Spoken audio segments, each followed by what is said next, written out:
meu amado Rei. Shalom, boa tarde. Olha pra mim, Shalom, Fran, no jardim. Daiane, Brenda. Shalom, João, Permita-me entrar na sala Débora. Deus abençoe cada um de vocês. e te adorar. Mel, Shalom, Eu já me perfumei. graça e paz. Elisa, Shalom. Já me adornei com as Rosane, Shalom, Deus abençoe. Vocês que já estão ao vivo, se puderem, compartilhem com mais um ou dois.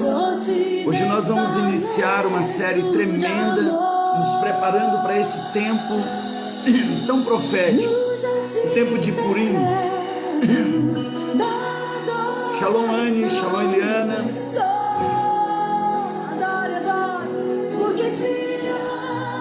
Tempo de revelar a nossa verdadeira identidade no contexto onde nós vivemos.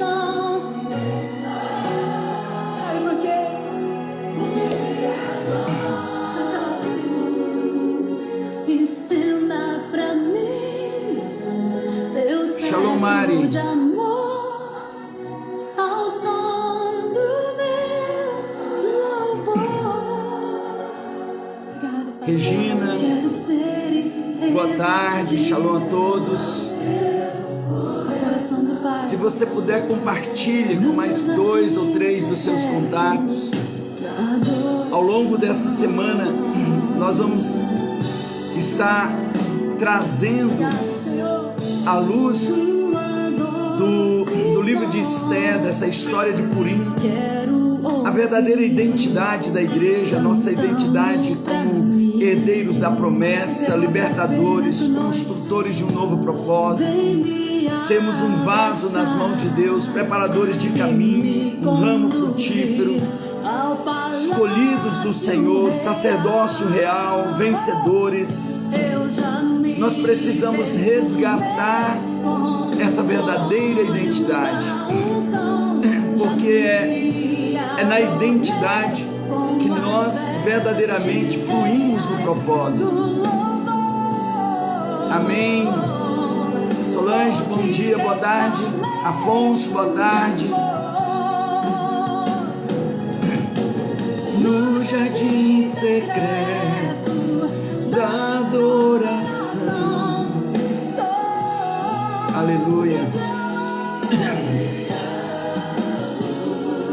Quero também dar as boas-vindas a todos que estão na página Church Marseille.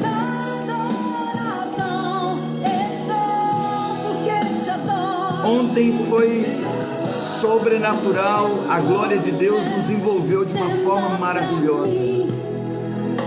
Tremendo que Deus tem feito nas nossas celebrações.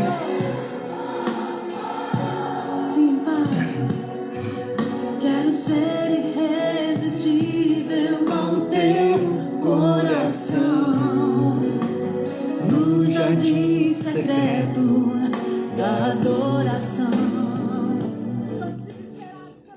Amém. Amém, queridos. Eu gostaria de situar você nesse momento na linha do tempo. Nós estamos no mês de Adar, ou seja, no calendário bíblico, nós começamos no dia 22 para 23, esse novo mês espiritual chamado Adar.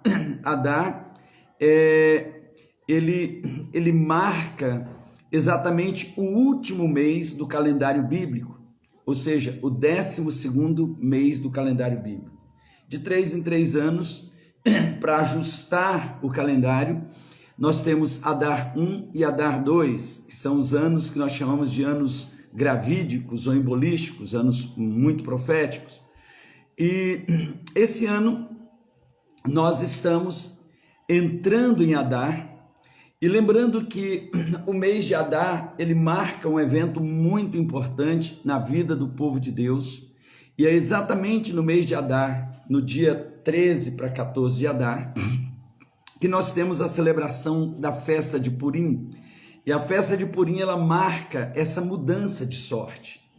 Então é um tempo de transformações, mas é também um mês de preparação, um mês de levantar a noiva guerreira, um mês de levantar esse guerreiro corporativo que nós vemos lá em Efésios capítulo 6, a partir do versículo 10, quando Paulo diz: irmãos, nós não temos que lutar contra carne nem sangue, quanto ao mais, irmãos, sede fortalecidos no Senhor e na força do seu poder, porque a nossa luta não é contra carne nem sangue, mas contra principados e potestades nas regiões celestiais. Ou seja, se a igreja ela está em Cristo nas regiões celestiais e também aqui na terra, e é nas regiões celestiais que define o que nós vivemos aqui na terra, o lugar aonde nós precisamos nos posicionar como guerreiro corporativo, como essa noiva corporativa, como essa noiva guerreira,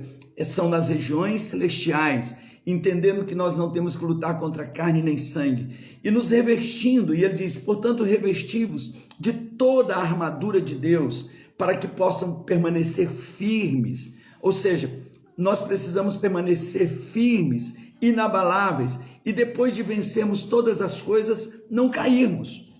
Então, revistam-se do capacete da salvação, da couraça da justiça, cinturão da verdade, calçando os pés com a preparação do evangelho da paz, embraçando o escudo da fé para apagar todos os dardos inflamados do maligno e a espada do Espírito, que é a palavra de Deus, orando em todo tempo no Espírito, blindado, ou seja, olha que coisa tremenda, queridos. O Senhor, Ele está trazendo e sinalizando para cada um de nós a nossa vestimenta, a nossa preparação, ou seja, o que detém a manifestação do espírito da iniquidade, do homem da iniquidade, ainda, acreditem, o que ainda detém a manifestação do anticristo, o que ainda detém a manifestação do iníquo é a igreja intercessora, é a igreja guerreira, é a igreja posicionada, essa igreja que sai das regiões aqui da terra e entra nas regiões celestiais, porque conhece a sua identidade, porque se prepara para esse momento, porque sabe do propósito da sua vida. A verdade é que nós não deveríamos ter apenas uma parte da igreja intercessora. A igreja, ela tem que ter essa noiva, esse homem corporativo, o corpo de Cristo, ele deve ser posicionado no lugar onde o Senhor espera que ele esteja. Por quê? Porque nas regiões celestiais, nós determinamos o que vai acontecer aqui embaixo. Ou seja, quando a noiva, ela entende isso, ela sai de uma posição reativa para se tornar proativa. E é isso que nós vemos nessa história narrada no livro de Esther. E ao longo desses dias, porque na semana que vem, no dia 7 para o dia 8, nós estamos exatamente entrando nesse ciclo de Purim. Do 7 para o 8 é a festa de Purim, a festa da mudança de sorte. Deus mudou nossa sorte, o Senhor transformou a nossa sorte. O salmista diz, quando o Senhor restaurou nossa sorte, ficamos como quem sonha, a nossa boca se encheu de sorriso, a nossa língua de júbilo a cantar, e se diziam entre as nações, grandes coisas o Senhor fez por nós. É verdade, com efeito, grandes coisas o Senhor tem feito por nós, por isso estamos alegres. Restaura, Senhor, a nossa sorte como as torrentes no Negueb, porque aqueles que saíram plantando com choros, ali com lágrimas, a preciosa semente, vai chegar o amanhecer de um novo dia, trazendo o feixe das suas colheitas.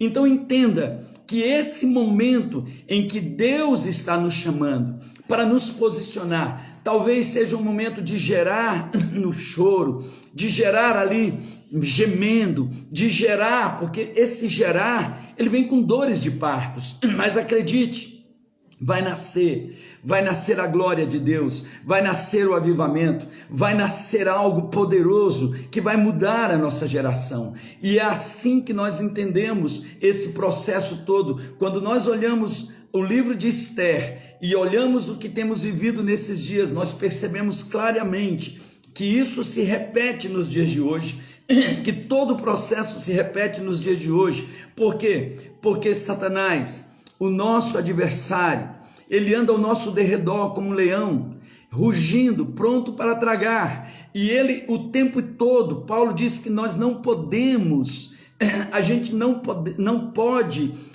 deixar, nós não podemos olhar para essas situações espirituais e não levarmos em conta os maus desígnios que o diabo o tempo todo está tramando. Acredite, Satanás o tempo todo, ele está tramando contra a sua vida, ele está tramando contra a sua família, ele está tramando contra a igreja, ele está tramando contra o seu trabalho, contra a sua empresa, ele está tramando o tempo todo, e ele está ao derredor. Veja, ele está ali ao redor, rugindo, e a cada momento que ele encontrar uma brecha, uma distração, uma quebra de princípios, ele vai entrar, ele vai atacar, ele vai ferir, ele vai machucar. Então, a gente precisa entender aonde é que começa esse processo que desemboca nesse livro de Esther. E eu quero ser muito didático aqui nessa linha do tempo com vocês. Esse processo todo começa muitos anos antes, quando Israel entra na terra prometida, e Deus disse que levantaria um rei. Deus levantaria um rei, um governante, e esse governante, ele iria cumprir um propósito de Deus, riscar a memória de Amaleque da terra. Quem é Amaleque? O povo que atacou Israel quando eles estavam em Refidim, ainda na entrada da terra prometida, chegando ali hoje pelos aqueles lugares onde nós temos a Jordânia, e ali naquele lugar o povo estava sendo provado, o povo estava sendo testado. Por quê? Porque a nuvem parou num lugar e eles não viram água, eles não viram nada, o povo murmurou. A liderança de Moisés foi provada naquele lugar. Moisés entrou num nível de provação tão extrema que ele perdeu a noção profética dele, e Deus disse para ele falar para a rocha, e ele feriu a rocha. E ali Moisés, ele perde o direito de entrar na terra prometida. Mas o que acontece? Enquanto o povo está na prova com Deus, o espírito de Amaleque vem e ele fere, ele leva embora as ovelhas, ele leva as mulheres, e ali o Senhor, ele dá uma estratégia de guerra espiritual tremenda. E ali em Números capítulo, em Êxodo capítulo 17, nós vemos exatamente uma estratégia de guerra espiritual tremenda. E a gente vê isso novamente no livro de Números, no capítulo 17, é tremendo. Por quê? Porque naquele momento Moisés sobe para o monte e ele vai cobrir, ele estende as mãos como o intercessor. Josué vai para a batalha como o guerreiro, como aquele que vai guerrear. Ou seja, ninguém deve ir para uma guerra espiritual sem ter cobertura. E nenhuma cobertura vai funcionar se não tem guerreiros. Então é um entrelaçado. Moisés está de mãos erguidas, Josué está lutando contra Amaleque, enquanto as mãos de Moisés ficam levantadas, a espada de Josué prevalece. Quando Moisés cansa e suas mãos caem, Josué perde a batalha. Arão e Ur entram em cena. O que eles fazem?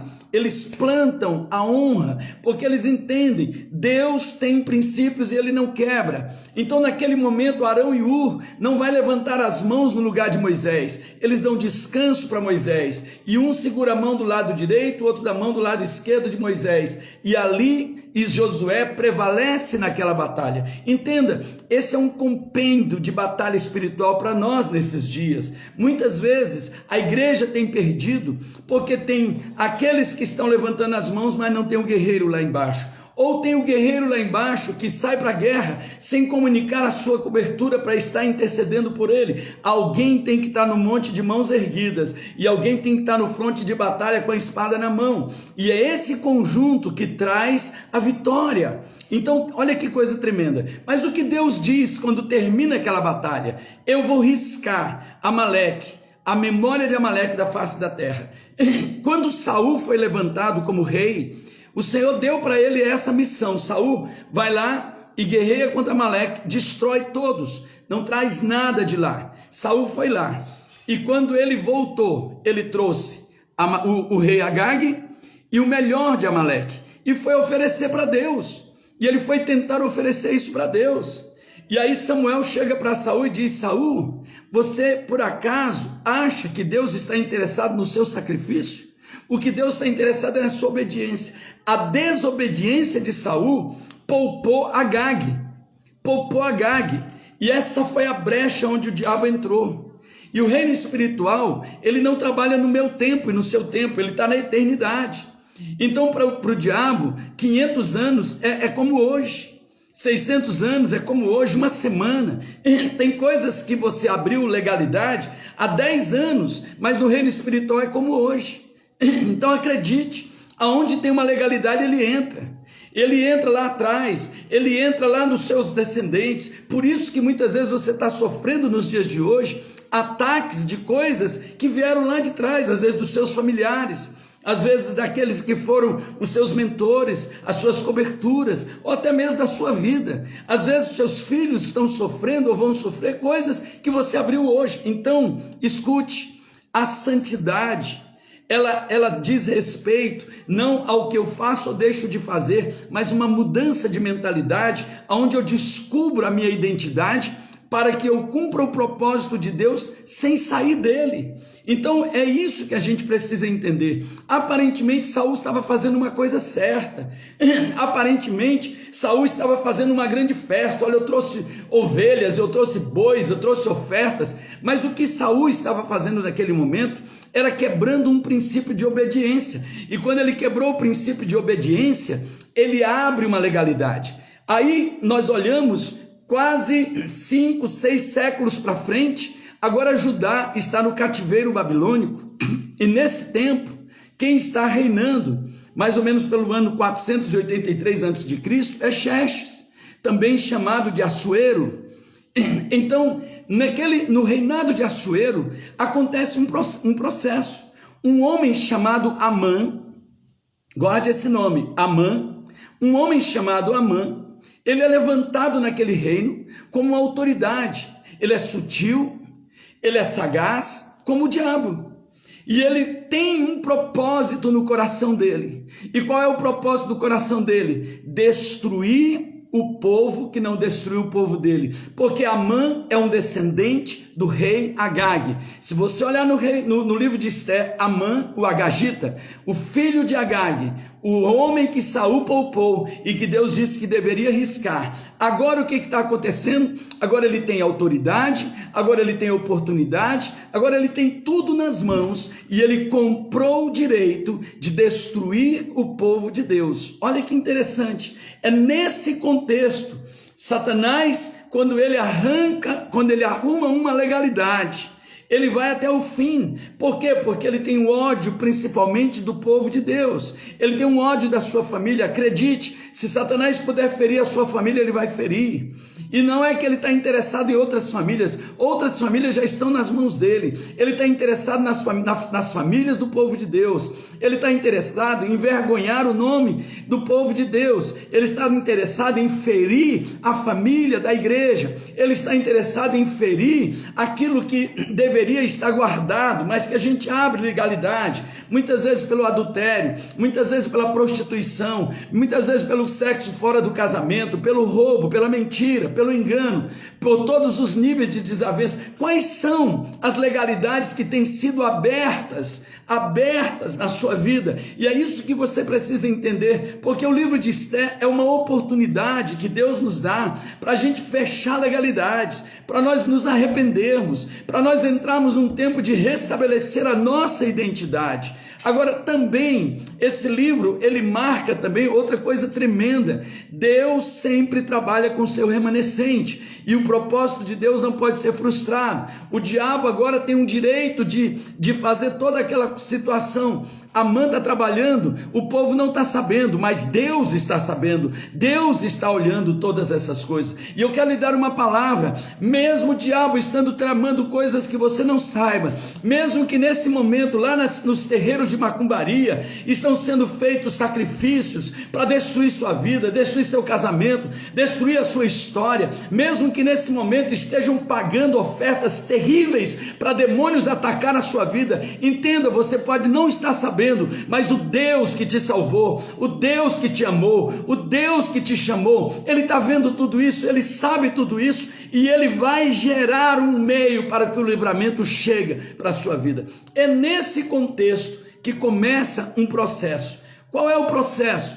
A esposa do rei chamado Vasti, ela simplesmente, ela não aceita comparecer na chamada do rei, e ali é provocado um divórcio. O rei se divorcia de Vasti. Há um divórcio. Quando nós olhamos essa situação, nós olhamos também o próprio divórcio de Deus com Israel, abrindo porta para que a igreja entre, para que você e eu entremos. E é nesse contexto que alguém dá o conselho para o rei: arrume outra mulher, uma mulher que lhe seja honrosa, uma mulher que lhe ame. Faça agora um edito para que durante um ano jovens, donzelas, virgens venham se apresentar, e aquela que conquistar o coração do rei seja sua esposa. Nesse contexto nós temos um homem chamado Mordecai. Mordecai é tio de uma órfã chamada Esther. Esther é Hadassah. Ela muda de nome para entrar naquele processo, para entrar naquele concurso, e ela tem agora um nome gentílico, aconselhada pelo seu tio Mordecai. Mordecai aqui é a representação do ministério profético, o ministério que vai o tempo todo ali cutucar, empurrar a menina para entrar no seu propósito. O que Mordecai está dizendo? Filha, você precisa chegar no palácio. E ao chegar no palácio, você precisa conquistar o coração do rei. E ao conquistar o coração do rei, você precisa ser uma intercessora. E ao ser uma intercessora, você vai salvar o seu povo. Você vai trazer mudanças. Olha que coisa tremenda. Quanta história linda nós temos nesse livro. Quanta história linda. Então Mordecai é essa figura do ministério profético. Por quê? Porque ele está sempre no palácio, na porta do palácio. Ele não entra, mas sabe tudo que está acontecendo lá dentro. Ele não sai, mas sabe tudo que está acontecendo lá fora. Isso é o ministério profético. Sabe tudo que está acontecendo no mundo, mas sabe tudo que está acontecendo no mundo espiritual, no palácio do rei.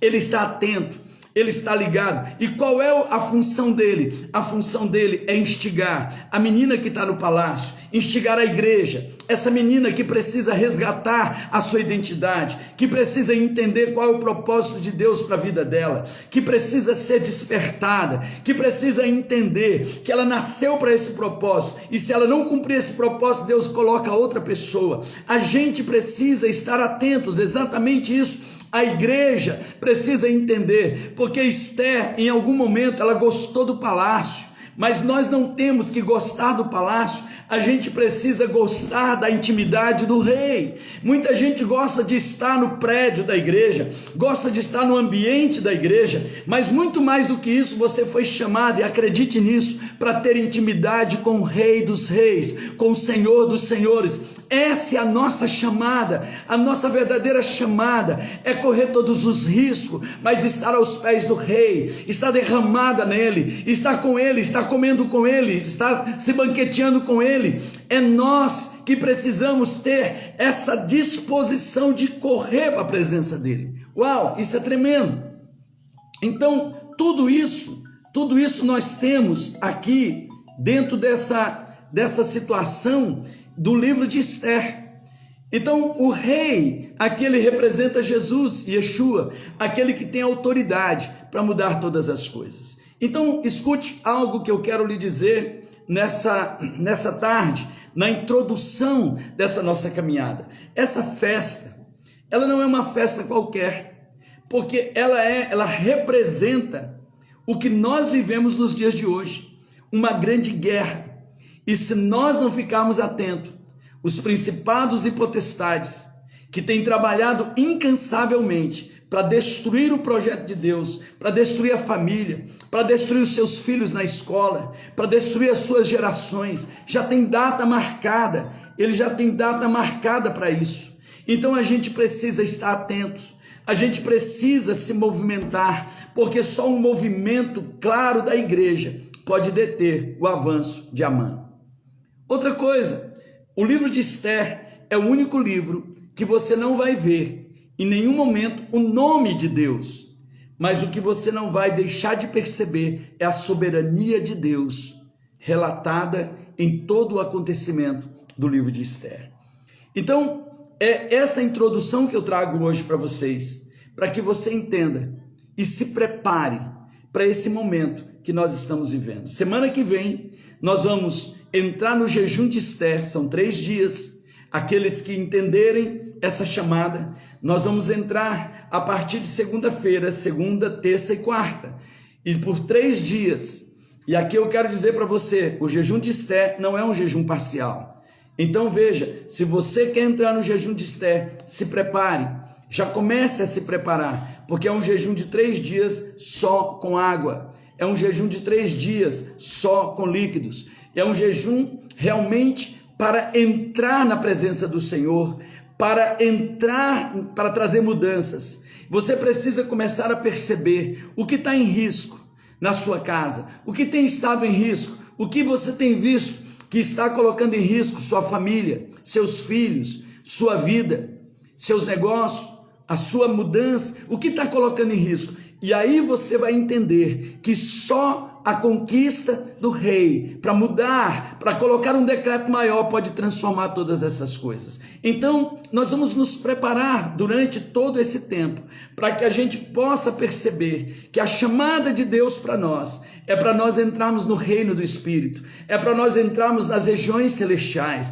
é para a gente sair desse lugar rasteiro, porque se for enfrentar Amã com a força do seu braço, a forca do Amã está preparada para Mordecai, a forca do Amã está preparada para destruir o povo de Deus. A forca dele não é uma forca qualquer, é uma forca muito alta. Não basta só lhe destruir, tem que lhe envergonhar, tem que trazer vergonha, tem que trazer sofrimento. É isso que o diabo quer. Então a gente precisa entender que a única forma de nós bloquearmos tudo isso, de nós mudarmos tudo isso, é armarmos o povo de Deus, é colocar as armas espirituais corretas nas mãos do povo de Deus, para salvar seus filhos, para salvar sua família, para salvar seus negócios, para salvar o seu ministério, para salvar a sua chamada. Esses são dias que talvez você esteja se assustando com muitas notícias negativas, situações se levantando. Acredite, essa é a oportunidade que Deus está trazendo para nós, porque nós vamos entrar numa semana de mudança de sortes.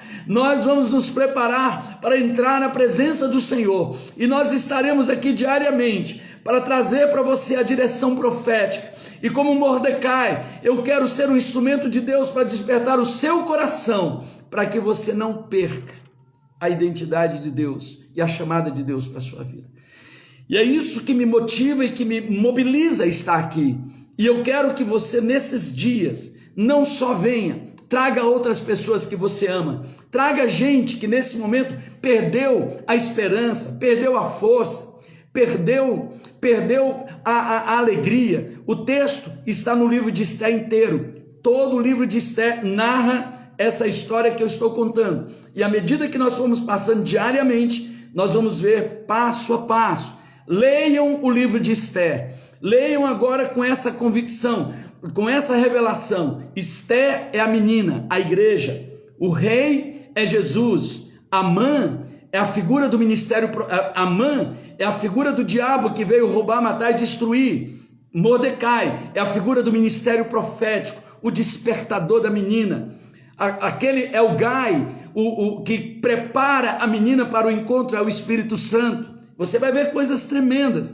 Por quê? Porque a figura de Elgai, quando Esther vai entrar para o encontro com o rei, Elgai diz: Esther, o que você quer para entrar? Todas as outras moças falaram: me dá isso, me dá aquilo. Elas pediram o que elas achavam que o rei gostava. Esther disse: Elgai, Quem melhor do que você para conhecer os gostos do rei? Quem melhor do que o Espírito Santo para saber o que Deus gosta?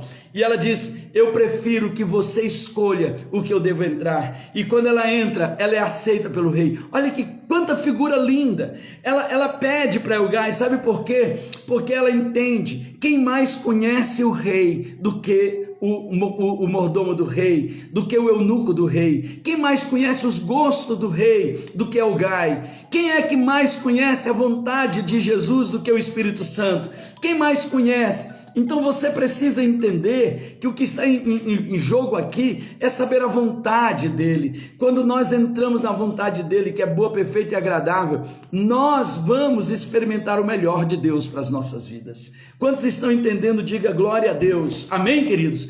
Então veja, é isso. Você vai ler esse livro agora nessa perspectiva. Você vai ler esse livro entendendo essa perspectiva. Você vai mergulhar nesse livro dentro dessa perspectiva, entendendo os elementos.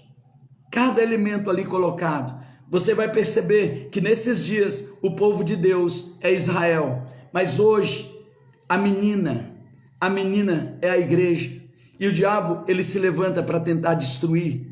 Quando nós vemos todos esses movimentos dentro dos cenários políticos mundiais para destruir a família tradicional, para destruir a vida dos seus filhos, para destruir a identidade de um povo que não sabe mais se é homem, se é mulher, se é isso ou se é aquilo. Então veja, quando Satanás ele confunde a identidade de alguém, quando ele confunde a identidade de alguém, ele vai destruir essa pessoa. Nós vemos hoje dentro da igreja uma pregação de uma graça completamente descompromissadas, fazendo com que muitas pessoas percam a identidade da santidade, a identidade de um povo separado. Vós sois nação santa é povo separado, propriedade de Deus, você não é propriedade seu, você foi comprado por Cristo para Deus, você é propriedade dele. Igreja tem dono, e dono da igreja é Jesus. A sua vida não é sua para você fazer o que bem quer e achar que Deus vai aceitar. Você não pode fazer como Saul,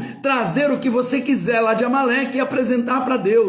Você vai abrir brechas e o diabo vai destruir as suas gerações. Então a gente precisa restaurar isso, a gente precisa restabelecer essas verdades. Por quê? Porque só assim nós vamos sair vencedores. O fim dessa história é uma festa tremenda, porque no dia que foi marcado para ser de destruição, foi um dia de festa, onde Deus deu vitória para o seu povo. E eu quero profetizar que nós vamos entrar no tempo de maior vitória. Esse será o mês da nossa vitória, esse será o tempo da nossa grande vitória, esse será o tempo da virada, a mudança de sorte. E nós vamos nos preparar para no próximo mês entrar numa Páscoa, e sabendo que a Páscoa é o começo de um novo tempo, é o começo de uma nova história. A Páscoa acontece exatamente no mês de Nissan, que é o início, a contagem de um novo tempo. Ninguém começa uma nova história sem passar pela redenção de Cristo Jesus. Uau! Eu quero finalizar orando por você. E eu quero clamar nesse momento que o Senhor, Ele possa trazer essa paixão. Chegou a hora de um povo apaixonado, faminto. Eu quero mais. Esther diz: se eu morrer, morri. Mas de que vale a minha vida se não for na presença do Senhor? Dando o meu rei. Eu não quero. Ela entendeu. O palácio é bom, mas o inimigo do melhor é o bom. Eu quero o melhor. E o melhor não é só estar no palácio, é estar na intimidade do rei. Eu quero o meu rei. Alguém disse: mas ele não te chamou. Você pode até morrer. O que vale viver se não for na presença do meu rei? Que vida é essa se não for nele? Nele, eu quero ele. Queridos, que Deus desperte uma geração que vai gostar mais de Jesus do que está na igreja, de que vai gostar mais da intimidade do Senhor do que estar ali nas celebrações. Uma geração que vai gostar mais do Senhor do que das bênçãos, que não abre mão de estar com Ele, porque é isso que muda a nossa história. Aleluia. Pai, A minha oração nessa tarde é que o Senhor desperte esse remanescente, é que o Senhor desperte essa geração, é que o Senhor nos desperte de tal maneira, Pai, que queima no nosso coração o desejo de entrar na Tua presença, pagar o preço que for preciso. Senhor, prepara um povo para que na próxima semana, no jejum de Esther, nós possamos fazer um jejum como nunca foi feito na vida da igreja, que nós possamos viver algo que nós nunca vivemos na vida da Tua igreja, em nome de Jesus. Um jejum, Pai, onde o Teu povo não vai ficar preocupado se vai ter fome, se vai ter dor de cabeça, mas o povo preocupado se vai Te agradar ou não, meu Pai. Senhor, leva-nos à Tua presença, em nome de Jesus. Eu abençoo a vida dos meus irmãos, e eu sei, Senhor, que o Teu Espírito está soprando nesses dias um novo hálito, um novo hálito de vida, eu creio, e eu abençoo a vida de cada um aqui, cada família. Senhor, obrigado porque o Senhor tem falado de uma forma tão intensa conosco nesses dias. Obrigado, meu Pai, em nome de Jesus eu oro, amém, glória a Deus, aleluia, aleluia. Deus abençoe a vida de cada um de vocês, em nome de Jesus. No jardim secreto da adoração nós estamos porque nós Te amamos, aleluia, aleluia, em nome de Jesus. Deus abençoe Fran, Deus abençoe Liana, Eva, pastora Eva, Deus abençoe Samuel, Elisa, Deus abençoe Ivana, Deus abençoe. Lembrando os irmãos que participam do nosso estudo bíblico, hoje à noite nós teremos novamente. Deus abençoe Anne, Daiane, Deus abençoe, em nome de Jesus, em nome de Jesus, aleluia, aleluia. Boa tarde a cada um de vocês. Compartilha com quem você ama, amém?